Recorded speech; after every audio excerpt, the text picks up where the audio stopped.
สบายดีเนาะมื้อนี้อาจจะมานำพาพ่อน้องแกบทสอบเสียงโอลิมปิกเป็นภาษาอังกฤษเนาะอยู่ในบทนี้เป็นบทภาษาอังกฤษฉะนั้นอาจจะอ่ามานำพาพ่อน้องแกเนาะเป็นภาษาลาวในข้อนี้จะเกี่ยมไปญี่ปุ่นเนาะเพิ่นก็มีการเกี่ยมไปญี่ปุ่นนั่นก็คือข้อนี้เนาะสลายพวกเลขที่เกไปญี่ปุ่นจะมีลักษณะคล้ายๆคือกับข้อนี้เนาะฉะนั้นบทนี้เป็นภาษาอังกฤษเนาะอาจจะเอาข้อนี้มาแก้ให้น้องๆเนาะทุกคนที่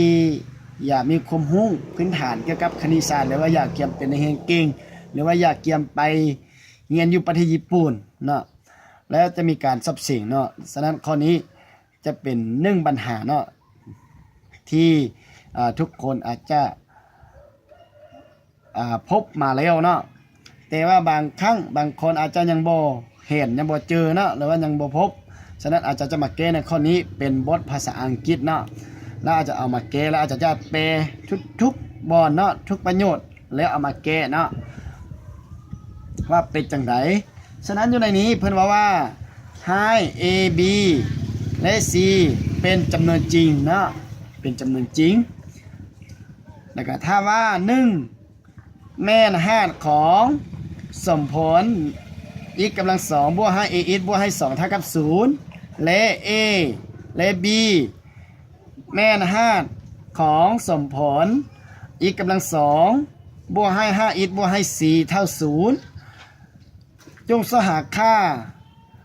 ของ a บวก b บวก c เนาะว่าเท่ากับเท่าใดเนาะเพิ่นว่าแบบนั้นเนาะแล้วในภาษาอังกฤษนี้เพิ่นจะบอกจำแนกคือภาษาลาวเฮาเละตลอดเนาะตัวนี้จะเป็น n a n b เนาะแล้วภาษาอังกฤษเพิ่นจะเขียนแบบนี้แต่ว่าให้เฮาเข้าใจว่า1แม่นหาดของสมผลอีกกำลัง2บวกให้ x บวกให้2เท่ากับ0แล้วก็ a และ b นี่นะแม่นหาดของอีกกำลัง2บวกให้ 5x บวกให้4เท่า0ฉะนั้นจงสหาค่าของa บวก b บวก c นะว่าเท่ากับเท่าใดฉะนั้นในนี้อาจจะมานำพาพวกน้องเกคือข้อนี้เลยเนาะฉะนั้นเราต้องรู้ว่าเนาะเกละเอียดเลยเนาะรู้ว่า1แม่น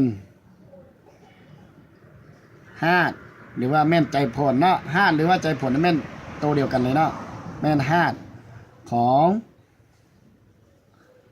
อีกกำลัง2เนาะบวกให้ a x บวกให้2เท่ากับ0นี่เฮาเขียนได้เนาะเขียนได้เนาะเฮาได้เลยเป็น1กำลัง2เอา1ไปแทนอยู่ที่ตำแหน่งของ x เนาะเพราะว่า1นี่แม่น5ของมันเนาะหรือว่าแม่นใจผลของมันเนาะที่เอาไปแทนแล้วเท่า0เนาะแล้วก็บวกให้ a คูณให้1บวกให้2เท่ากับ0ฉะนั้นจะได้เลย a เท่ากับ a เนาะบวกให้3เนาะฝาเท่ากัน a บวกให้3เท่ากับ0ฉะนั้นจะถอนได้เลย a เท่ากับ-3เนาะ1กำลัง2เท่ากับ1บวกให้2เท่ากับ3คือ3ตัวนี้ a คูณให้1มันก็a คือเก่าเนาะแล้วได้ค่าของ a มาแล้วเนาะยังเหลือค่าของ b แล้วกับค่าของ c เนาะแล้วเราไปอ่านอยู่ในขั้นตอนต่อไปคือว่า a และ b เนาะแม่นหาดของสมผล x กำลัง2บวกให้ 5x บวกให้4เท่ากับ0เนาะให้เราไปอ่านอยู่นี้แล้วเราก็ได้แล้วเด้ฮู้ว่า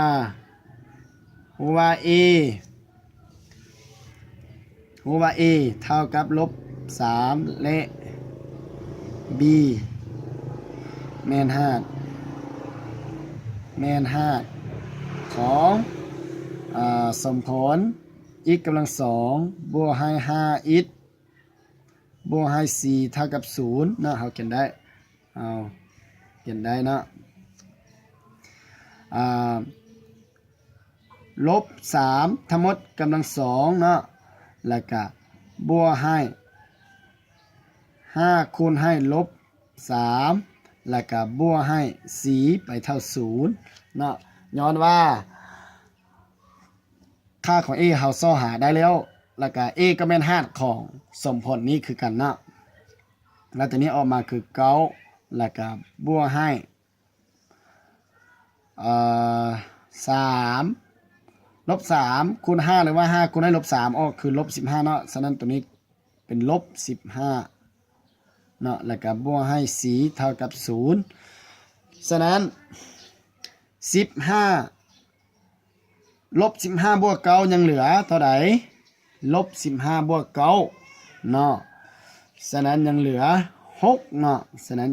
จะได้ยังเหลือลบ6เนาะแล้วก็บวกให้ c เท่ากับ0ฉะนั้นถอนได้เลยค่าของ c ก็คือเท่ากับ6นั่นเองเนาะแล้วก็เกณฑ์ต่อไปแปลว่าเราได้ค่าของ c แล้วยังเหลือค่าของ b เนาะฉะนั้นค่าของ b เป็นอย่างไรอันนี้ก็คือขั้นตอนที่1เนาะต่อไปขั้นตอนที่2เพราะว่า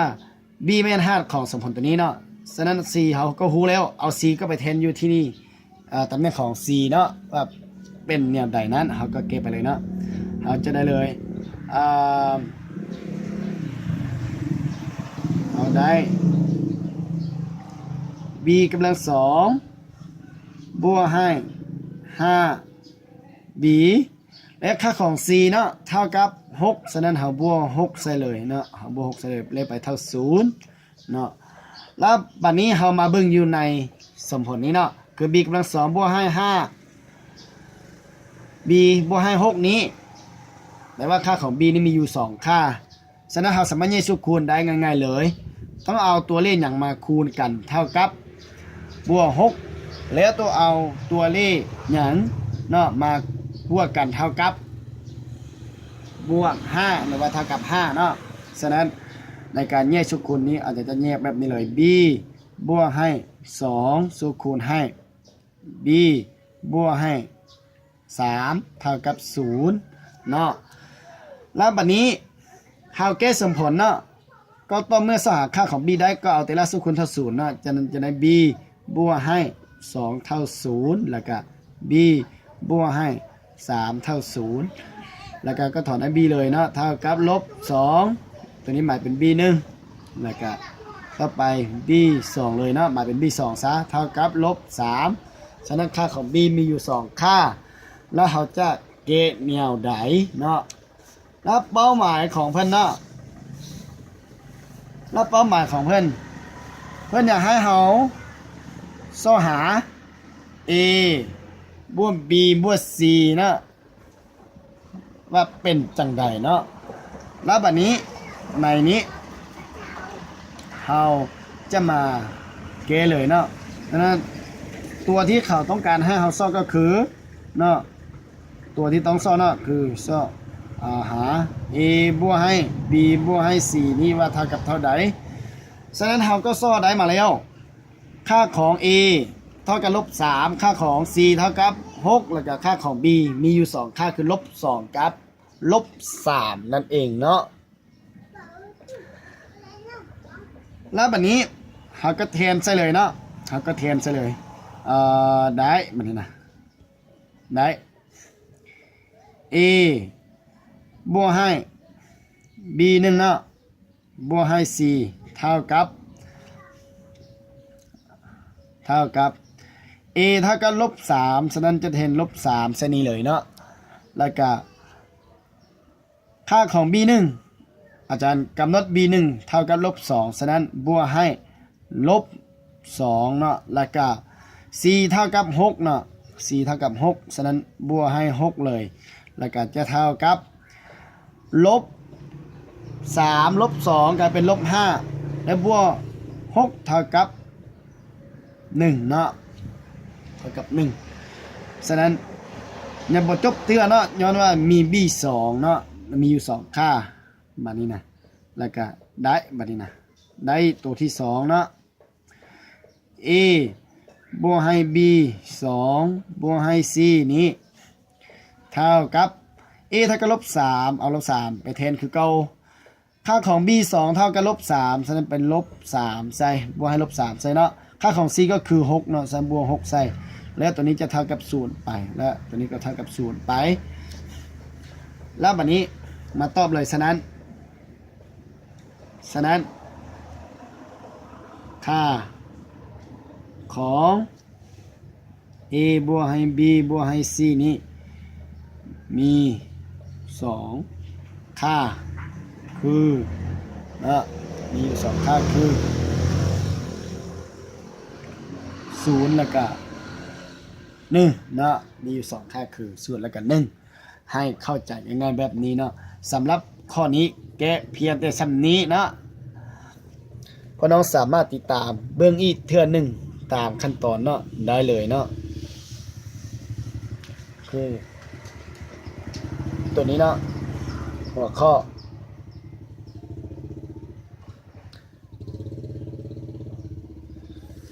สามารถเบิ่งอีกครั้งหนึ่งเนาะเพื่อเป็นการชัดเจนเนาะการแก้นี่มีหลายวิธีแก้เนาะขึ้นกับเฮาถนัดเนาะ